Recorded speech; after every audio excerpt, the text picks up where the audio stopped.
The broadcast is now starting. All attendees are in listen-only mode.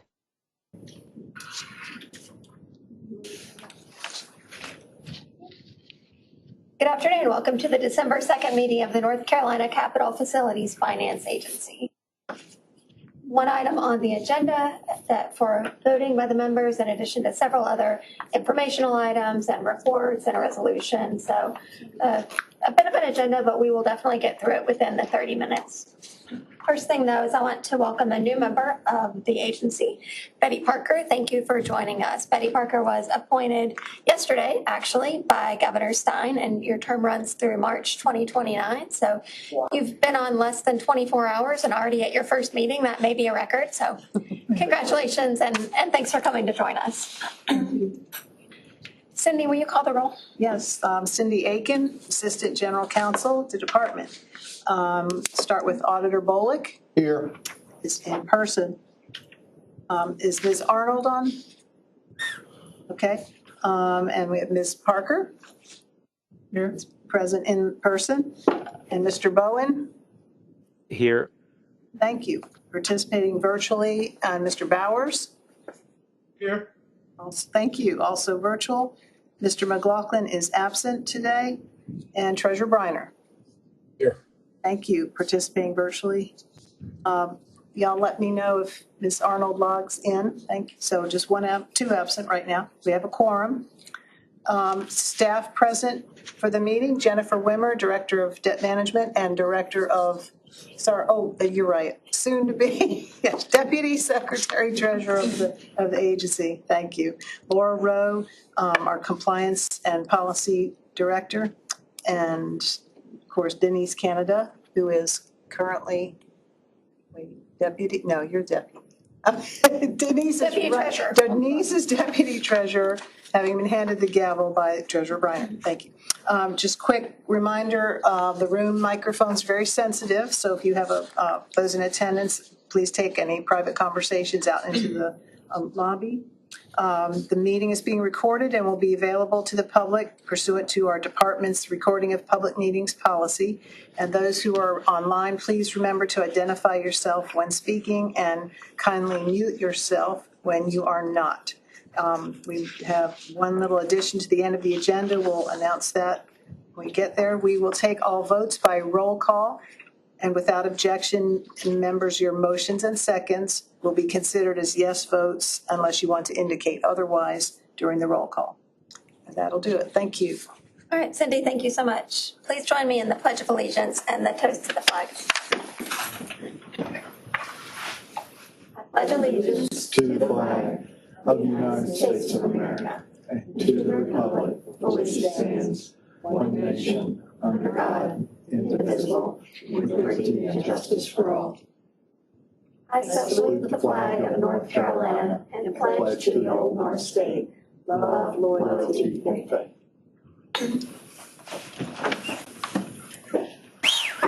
Thanks, everyone. Please take a moment to review the agenda. Agency members are reminded of your duty to avoid conflicts of interest. Does any member have a potential or actual conflict of interest with any item on the agenda?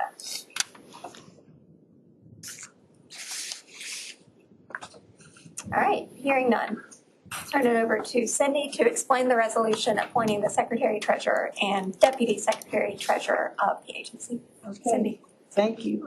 First item in your packet was the resolution that Denise just stated, appointing some staff. So in August, this body appointed one of our staff members as Deputy Treasurer, but Carolyn is not at the department anymore. So we're doing this to appoint Jennifer Wimmer. At the recommendation of the Treasurer, we'll have Jennifer Wimmer become the Secretary Treasurer, the statutory office required, and I was nominated to be Deputy Secretary Treasurer to assist and fill in as needed when the Secretary Treasurer is not available. So if you don't have any questions, we can move forward to accept the motion. Any motion to approve? So moved. Second. Treasurer Briner, second Bullock. Cindy, will you call the roll? There's no discussion. We'll go ahead and There's call no the roll. discussion. Okay, so Foley said yes, Arnold absent. Ms. Parker? Yes. Thank you. Mr. Bowen? Yes. Thank you. Mr. Bowers? Yes. Okay, thank you. And absent and Brian moved. All right, that motion carries. Thank you. Thanks so much. I will turn the running of the meeting over to the new secretary, treasurer of the agency. No, Cindy? Yeah, oh, that's fine.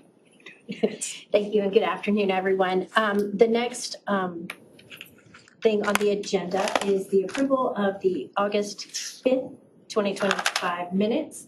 That was the last meeting of the agency.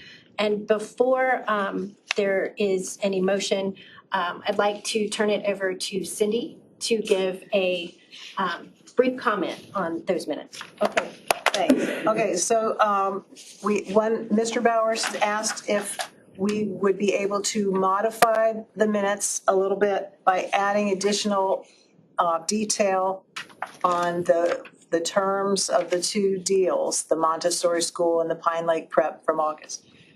My solution is to, at the bottom of page 1, and I apologize, we didn't get this sent out, and the bottom of page 5, in the two introductory paragraphs for the Montessori School and Pine Lake Prep matters, bottom of page 1 and 5, we just add that we are, that a motion was made to approve the agenda item attached hereto as exhibit number 3 for Montessori, 4 for Pine Lake, and have those exhibits, including the agency staff analysis, be just referenced that way, so that they are an exhibit with all the terms, and so that thus they are now part of the minutes with all of the detail, instead of reproducing the detail into the resolution. And because we have a time lag between meetings, sort of the closing, the bond councils use these resolution excerpts that you see within the minutes, and they're already in the books and moved along because they closed a couple months back, and we're just lagged because we don't have a meeting in between. So if that is acceptable to you as a resolution to satisfy Mr.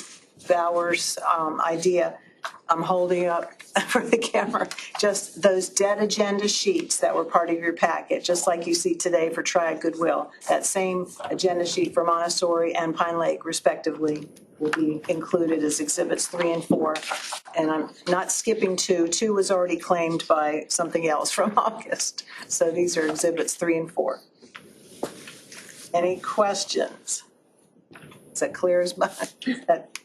Okay. All right, do we have a motion to approve the August 5th minutes As amended. as amended?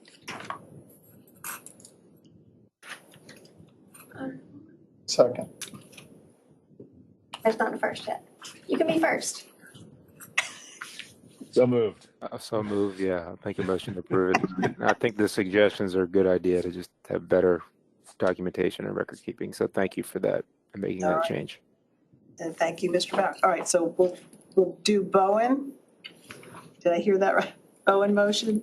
Yes. How about now, Auditor? Yeah. Okay, well, Second. all right, Auditor Bowen, he'll second. All right, minutes as amended by including the debt sheets for those two schools as exhibits and referenced in the introductory paragraphs, August 5th. All right, if no further discussion. Absent. Ms. Parker? Yes. Thank you. Mr. Bowen made the motion. Mr. Bowers? Yes. Thank you. And Treasurer Briner? Yes. Thank you. All right, that motion carries. Thank you very much. And I will circulate, if you would like, the new version, but they will be the official minutes. Thank you all. The next item on the agenda is we have one unit coming to the agency and if approved subsequently to the LGC for a conduit financing. It is Triad Goodwill. The not to exceed amount is $31,500,000, and this is under a guaranteed maximum price, so the costs are known and defined. What this project will do will actually modernize and consolidate, but improve and create a new opportunity campus for Triad Goodwill, which would lead to career development, workforce development, and also replace warehouses. I would like to point out that this is a private bank placement with Pinnacle Bank. There is a 30-year amortization, but a put and tender option at the 12-year mark. The 4.02% fixed rate is for those 12 years. If you have any questions, there is a 36-month interest only to help with the construction and get them off the ground with this project. If you have any questions, please let me know. I believe we have staff from Triad Goodwill virtually on the line if there are questions. Yeah, I do have just a brief question. If the guaranteed maximum is 26.8 million and then the amount not to exceed is 31.5, just explanation for why the bond issuance is higher than the maximum amount to exceed on the Sure. So the guaranteed maximum price is for the actual construction contract. The Goodwill is at a point where they have already expended some design fees. They are allowed to reimburse themselves for those previous costs, which are not included in the sources and uses, but that's allowable, as well as the cost of issuance and any legal or fees that are outstanding. So although it is a not to exceed amount, it should be well within that dollar amount. Thank you for that. Yeah, just evidence of financial responsibility and their capability of fulfilling these obligations.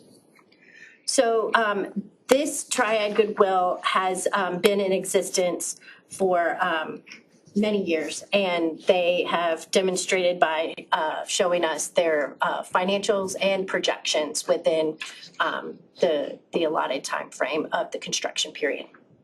What's their annual revenue? Don't know if I have that right in front of me, but I can get it for you. Enough to pay the debt service and continuing operations, but I'll get to that specific information. And while we're looking for that, I might just add an additional question around revenue, the components of revenue. I would want to know if any of them are dependent on appropriation from federal or state government, just to understand how reliable they are. Absolutely. If there's someone on the line from Triad Goodwill, I think they might have. James, the CFO. Mr. James, do you mind answering those questions if you're on the line?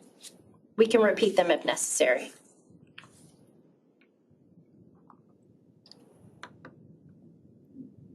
Hello, can you hear me? Yes. Sorry, I had tried to unmute a few times and was not able. The revenue runs about 30 million a year. That is primarily through our retail operations. There are some donations that are received, but the overwhelming majority of that is through donations, is from our retail operations. Those donations are from private sources, so we don't receive really any federal funds. There's a limited number of state grants that we do receive. Thank you. All right. And can he just say his name so I'll have that? I apologize. My name is Kevin James. I'm the CFO for Triad Goodwill. Can I ask a question? Sure. Mr. James, good afternoon. This is Dave Bullock, State Auditor. What's your current reserve? How much money do you have in reserves? Yeah, we currently are, we're at about $9.5 million in cash that we're sitting on at the moment. Great. Thank you. Thank you, sir. Hi, any further questions? I have a comment. Good.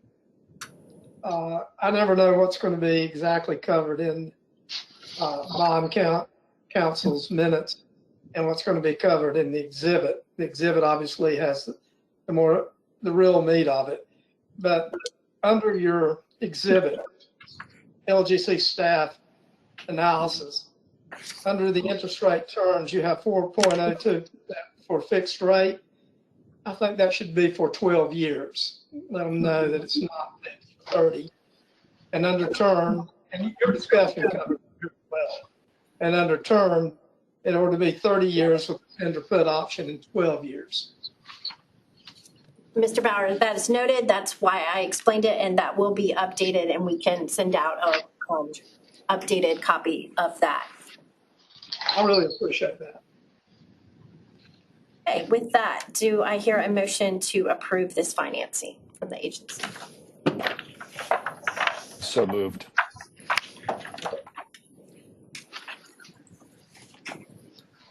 There a second? I can second it. I think that was Mr. Bowers. Okay, Cindy, call the roll. Yeah. No further discussion. I heard Briner motion, Bowers second. Auditor Bolick? Aye. Thank you. Ms. Parker? Yes. Thank you. Mr. Bowen? Yes. Thank you. Bowers. Okay, that's everyone. That motion carries. Right. The sixth item on the agenda is the decennial rules review, and I'd like to turn it over to Laura Rowe to discuss that. Great. Thank you, Jennifer. Good afternoon. I'm Laura Rowe, Director of Policy and Compliance in the State Local Government Finance Division. In your meeting materials, you'll find a proposed resolution that relates to the periodic review process that we would look for agencies' action on. And I'm happy to provide a little bit of background on what that resolution is doing. The agency currently has 11 administrative rules in the North Carolina Code. And for reference, I included, there's a printout of those 11 rules in your packet. Every state agency and board that has rules in the administrative code are required to complete a periodic review process of those rules. The review is on a 10-year cycle, and so the agency is going through that process now. The purpose of the periodic review is to assess whether or not the current rules are still necessary or not, and then with an ultimate undertaking of reviewing and updating and eventually readopting those rules back into the code. And so today's resolution is actually step 3 of this process. Back in August, there was an initial determination made to categorize all 11 of these rules as still being necessary. And we did that so that the rules would not come out of the code and we would have the opportunity to review and update them at a later time. After that initial determination, we posted that information out for required public comment. We've completed that 60-day public comment, and we did not receive any input or feedback from any stakeholders or the public. And so today, this resolution is asking for a final determination of those 11 rules as being categorized as necessary, and that will complete this process of the review of this period of the review, and will forward this report onto the Rules Review Commission. You'll see an attachment to the proposed resolution is a report, and you'll see those 11 rules indicated there as still being necessary. So I'm happy to answer any questions about that process as the members consider that resolution today. Okay, seeing no questions, is there a motion to approve?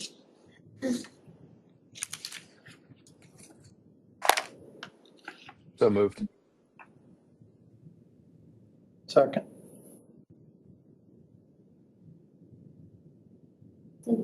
Sure. Okay. On the decennial rules final determination, we have Bowen and Bolick. Okay. Ms. Parker? Yes. Thank you. Mr. Bowers?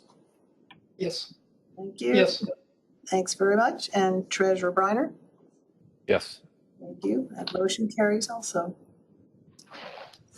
The next item is just to draw your attention to the 2025 annual report. This is obviously a report that shows the outstanding balances for the outstanding transactions that have previously gone through the Capital Finance Agency.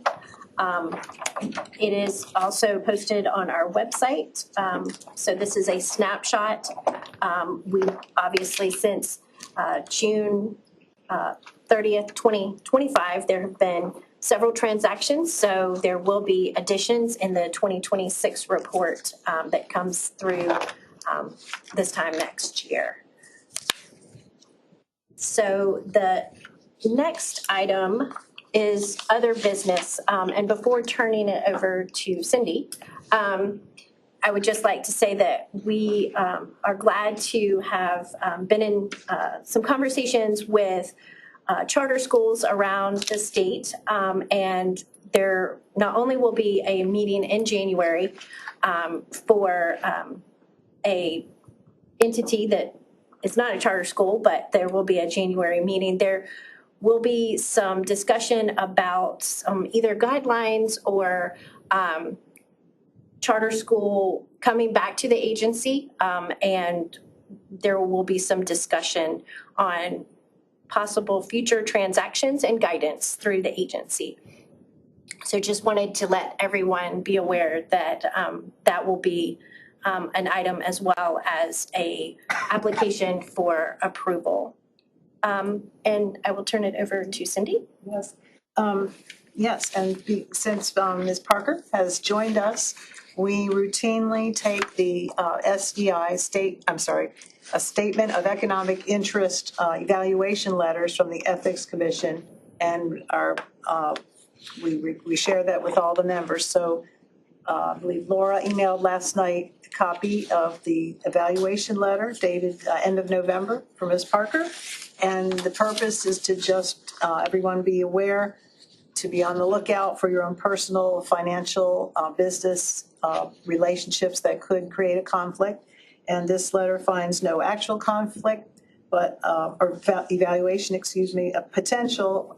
Just keep in mind Ms. Parker's role as an attorney and as part in the real estate activities. So again, this is to conform to the State Ethics Act for inclusion. We don't add the letter to the minutes, but just reference the fact that we have received your statement evaluation and we've reviewed it, and members are just reminded to watch out for conflicts.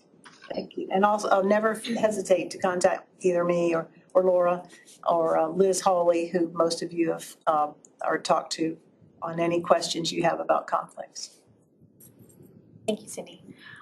Does any of the members have any other business before adjourn? All right.